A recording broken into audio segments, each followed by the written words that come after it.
सामाजिक समस्याएं ऐसी दशाएं होती हैं जो समुदाय में बहुत से व्यक्तियों के विचलित व्यवहारों अथवा समाज या राज्य द्वारा स्वीकृत नियमों के उल्लंघन के रूप में हमें देखने को मिलती हैं। क्योंकि सभी सामाजिक समस्याओं की प्रकृति समान नहीं होती, इसी कारण सामाजिक समस्याओं को 4 भागों में विभाजित किया गया है। विघटनकारी समस्याएं, संरचनात्मक समस्याएं, पारिवारिक समस्याएं तथा विकास जनित समस्याएं। विघटनकारी समस्याएं वह हैं जो व्यक्तिक तथा सामाजिक विघटन की दशा को स्पष्ट करती हैं। अपराध इसी विघटनकारी समस्या का उदाहरण है। हेलो फ्रेंड्स, आज हम बात करने जा रहे हैं सामाजिक समस्या अपराध की। तो यह प्रश्न उठता है कि अपराध क्या है। यह एक महत्वपूर्ण लेकिन जटिल प्रश्न है, क्योंकि जनसाधारण में यह धारणा होती है कि जो कार्य नैतिक नियमों और सामाजिक मूल्यों के विरुद्ध है उन्हीं को करना अपराध कहा जाता है। लेकिन यह प्रश्न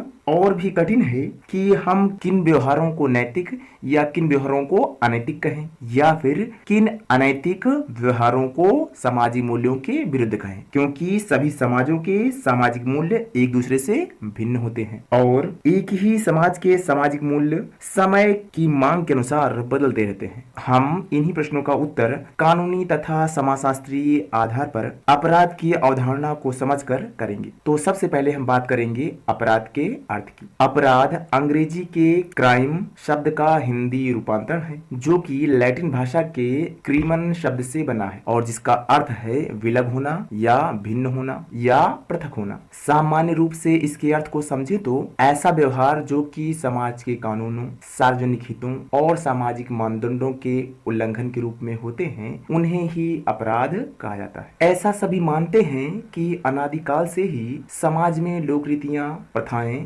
व्यक्ति के आचरण को नियंत्रित करती थी एवं इनका उल्लंघन करने पर समूह के द्वारा दंड का विधान निश्चित किया गया था। आधुनिक जटिल समाजों में व्यक्ति के आचरण को नियंत्रित करने पर किसी भी व्यक्ति के व्यवहार को दंडनीय अपराध माना जाता है। अपराध की कानूनी अवधारणा की बात करें तो अपराध एक सापेक्षिक अवधारणा है जिसका संबंध देशकाल तथा सामाजिक मूल्यों से होता है। अर्थात अपराध दूसरों पर आधारित होने वाला एक विचार है और जिसका संबंध सभी देशों से और सभी काल अर्थात समय से तथा सामाजिक मूल्यों से होता है। सरल शब्दों में इसके अर्थ को समझे तो कानूनी दृष्टिकोण से एक विशेष राज्य के कानून का उल्लंघन करना ही अपराध कहा जाता है। अर्थात कानूनी आधार पर केवल उन्हीं कार्यों को अपराध कहा जा सकता है जिनसे राज्य के कानूनों का उल्लंघन प्रमाणित होता है और जिसके लिए राज्य द्वारा एक निश्चित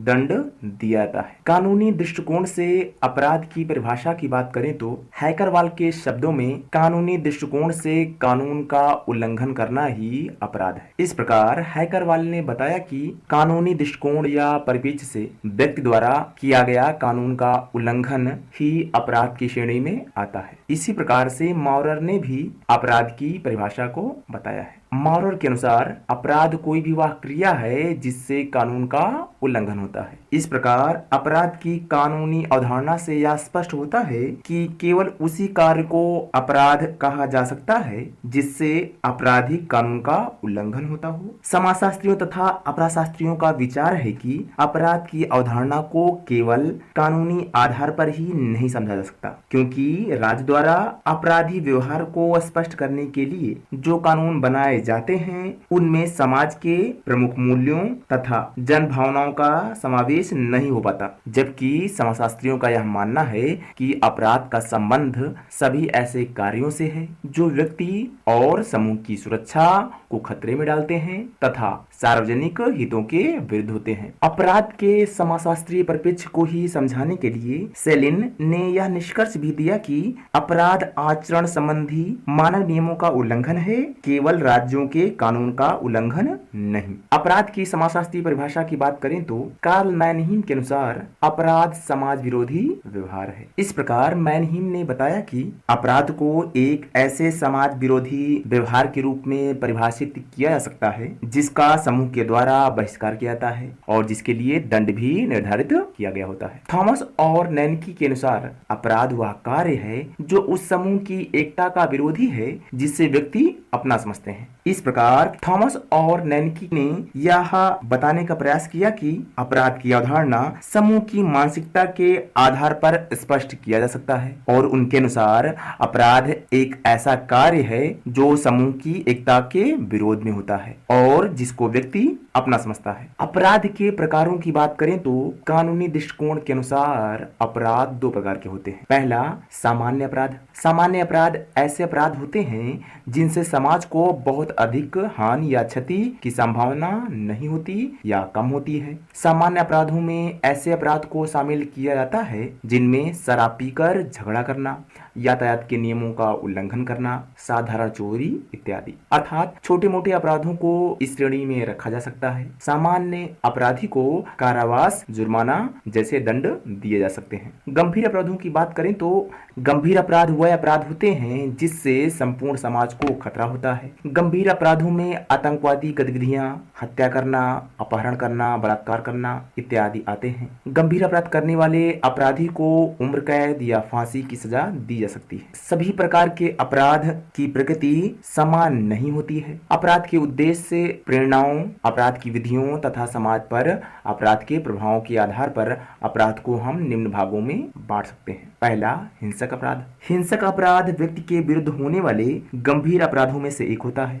अधिकांश हिंसक अपराध व्यक्तिगत रूप से किए जाते हैं। इन अपराधों का कारण व्यक्तिगत बदले की भावना से लेकर राजनीतिक उद्देश्यों तक को पूरा करना होता है। अक्सर भूमि विवाद, पारिवारिक तनाव, अंधविश्वास, सांप्रदायिक मतभेद तथा कुछ विशेष प्रकार के मानसिक विकार भी हिंसक अपराध के कारण होते हैं। ऐसे अपराधों में हत्या करना, अंगभंग कर देना, किसी स्त्री से बलात्कार हिंसक अपराध के उदाहरण हैं। दूसरा, छल प्रपंच संबंधित अपराध। इस अपराध की श्रेणी में उन अपराधों को सम्मिलित किया जाता है जो छल, विश्वासघात और ठगी पर आधारित होते हैं। सभी समाजों में ऐसे अपराधों का इतिहास पुराना रहा है। छल और कपट के अनेक तरीके हैं जिनके द्वारा अपराधी प्रवृत्ति के लोग धनोपार्जन करने का प्रयत्न करते हैं। इनमें से किसी अपराधी का वेश धारण करके सामान्य लोगों से रुपया वसूल करना, सरकारी प्रालेखों अथवा बैंक ड्राफ्टों और चेकों में हेराफेरी करना, झूठे विज्ञापन देना अथवा नकली कंपनियां स्थापित करना, हाथ की सफाई से नोटों या सोने को दूना करने का लालच देकर लोगों को लूटना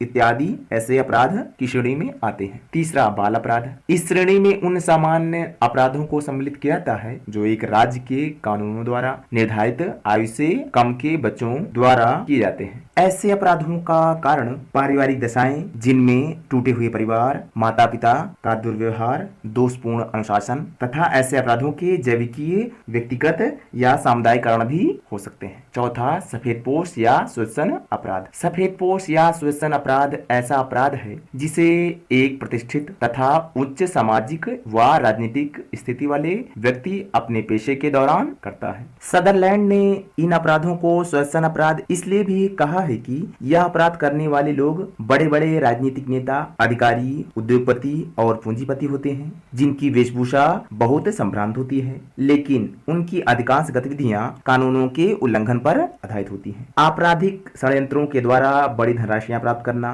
राष्ट्रीय महत्व के सौदों में करोड़ों अरबों रुपए की हेराफेरी करना, करों की चोरियां करना, झूठे विज्ञापनों के द्वारा नकली कंपनियां चलाना, आर्थिक धोखाधड़ी करना, इस तरीके के अपराध हैं। पांचवा, साइबर अपराध। साइबर अपराध का तात्पर्य कंप्यूटर तथा इलेक्ट्रॉनिक तकनीक से जुड़ी जालसाजी अथवा इलेक्ट्रॉनिक चोरी से है। इस कारण ऐसे अपराध को इलेक्ट्रॉनिक अपराध भी कहा जाता है। ऐसे अपराधों में कंप्यूटर प्रणाली से संबंधित अपराध, कंप्यूटर नेटवर्क से संबंधित अपराध, पासवर्ड तथा सॉफ्टवेयर की चोरी, गबन और जालसाजी, अश्लीलता एवं अभद्रता संबंधी अपराध, मानवाधिकार हनन संबंधी अपराध आते हैं। इन प्रकारों के अलावा समाजशास्त्रियों ने अपराध को अलग अलग रूपों में विभाजित किया है। सदरलैंड ने गंभीरता और नृशंसता के आधार पर अपराध को दो भागों में बांटा है। पहला, जघन्य या गंभीर अपराध, दूसरा साधारण या सामान्य अपराध। अब ये देख लेते हैं कि ये जघन्य अपराध क्या होता है।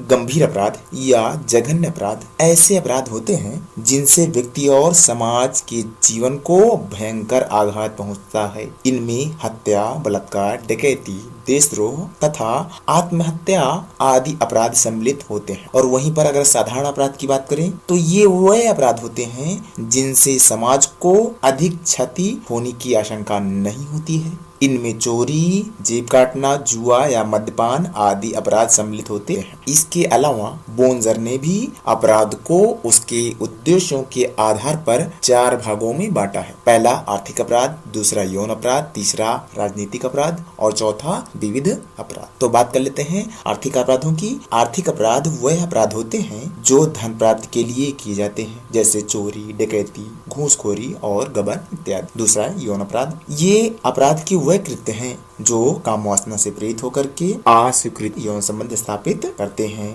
जैसे बलात्कार, वेश्यावृत्ति या अप्राकृतिक व्यभिचार इत्यादि। इसी प्रकार से राजनीतिक अपराध, ये वह अपराध होते हैं जो व्यक्ति द्वारा अपने राजनीतिक हितों के लिए किए जाते हैं, जैसे देशद्रोह, जासूसी, शत्रु देश को स्वदेश के रहस्य को देना इत्यादि राजनीतिक अपराध के उदाहरण हैं। और चौथा विविध अपराध, बोन्जर ने ऊपर के तीनों अपराधों के अलावा अन्य सभी को विविध अपराध की श्रेणी में रखा है, जैसे हत्या, हमला, आगजनी और सांप्रदायिक हिंसा विविध अपराध की श्रेणी में आते हैं। बोन्जर और सदरलैंड के अलावा हेज ने अपराध को उद्देश्यों के आधार पर 3 भागों में बांटा है। पहला व्यवस्था के विरुद्ध अपराध, ये वह अपराध होते हैं जो सामाजिक व्यवस्था के विरुद्ध होते हैं, जैसे शराब पीकर सड़क पर घूमना, मारपीट करना और जुआ खेलना इत्यादि इस अपराध की श्रेणी में आते हैं। दूसरा व्यक्ति के विरुद्ध अपराध, ये वह अपराध होते हैं जो व्यक्ति को अपमानित या आघात करने के लिए किए जाते हैं, जैसे अपमान करना, घातक हमला करना,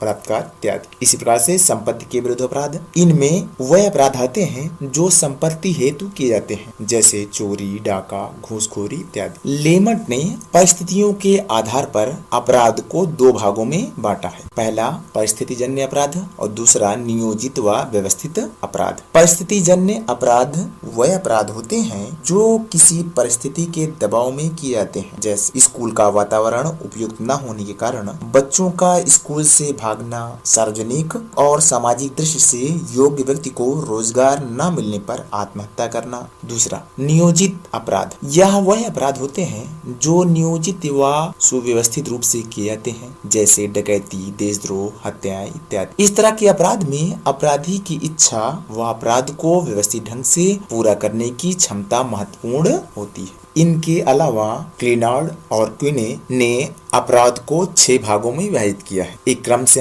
हिंसात्मक व्यक्तिगत अपराध, ये वह अपराध होते हैं जो हिंसात्मक स्वभाव के व्यक्तियों द्वारा किए जाते हैं, जिनके विरुद्ध किसी अपराध का पूर्व अभिलेख नहीं मिलता, जैसे हत्या, आक्रमण या बलात्कार इत्यादि। दूसरा संपत्ति संबंधी आकस्मिक अपराध, ये वह अपराध होते हैं जो कभी कभी संपत्ति अर्जन के उद्देश्य से किए जाते हैं, किसी आदत से नहीं किया जाता, जैसे दुकान से चोरी या घरों से छोटा मोटा सामान चुराना इत्यादि। तीसरा व्यवसायिक अपराध, ये वह अपराध होते हैं जिसे आर्थिक उद्देश्य से व्यक्ति अपनी व्यवसायिक क्रियाओं का अंग मानकर करता है, जैसे गबन, कालाबाजारी, झूठा विज्ञापन और मिलावट इत्यादि। इसी प्रकार से राजनीतिक अपराध वह अपराध होते हैं जिसका उद्देश्य राजनीतिक व कूटनीतिक लाभ प्राप्त करना होता है, जैसे देशद्रोह, जासूसी, शत्रु देश को स्वदेश के रहस्य बेचना इत्यादि। इसी प्रकार से 5वां सार्वजनिक व्यवस्था संबंधी अपराध, यह वह अपराध होता है जिसमें व्यक्ति समाज में व्यवहार संबंधी नियमों का उल्लंघन करता है, जैसे मद्यपान, वेश्यावृत्ति,